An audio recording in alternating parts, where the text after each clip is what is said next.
আমি 7 নম্বর লামাইয়া গাড়ি দিয়া প্যাসেঞ্জার লামাইছি, লামানোর পরে গাড়ি আমার সাইড করে রাখছি। কোন গাড়ির লোক কোন গাড়ি বাড়ি গেছে কইতারতাম না। আমার আয় আসিরা কোনো কথা নাই, বাড়তি না ঘরের মেঝে হাত দিছে, বউয়ের মেঝে হাত দিছে পরে মোবাইলটা ফিরে আসে ডিসপ্লেটা ভাঙিয়ে আসে। আর কোনো কথা নাই, বাড়তি না আমার 2-3 ঘুষি মেরে পেয়েছে, চাওয়া বাতারে মারে পেয়েছে। একটা ঘুষি মেরে পেয়েছি কেন, আরেকটা কেন তুলে বসে, আরেকটা ঘুষি মারছে। কে মারছে? কে মারছে? ওই তো আইটেন গাড়ি লেমা আসিরা দুজন লোক মায়েরা দুপুর দাপ্পার মায়েরা পেয়েছে। মায়েরা কয়ে কতটা খাইছি আমি। এরপরে দেখি দিব ওই আমার লোকের এক ভাইয়া ছিল, এই ভাইয়া আইসে পরে দেখো তুইও কেমন আইসস সর্দারি করতে জানো?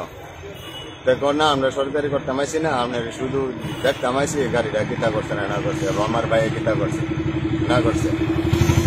ওই তারে বইটা পিছিয়ে দিয়ে আসে গাড়িটা নিয়ে আসে বেরিয়ে আসে কথা মোবাইলে যা বৃষ্টি বাসা গেলে গালাস করে গেছে। তো তরে আমি খাইছি। এরপরে থানা পাইছে? এরপরে থানা পাইছি। কি কইছে থানার থেকে? থানার থেকে গাড়িটা আইডেন্টিফাই করছে, জানাই বাবু। সরি, কি নাম আপনার? রঞ্জিত দাস, বাড়ি পশ্চিম মোহনগঞ্জ।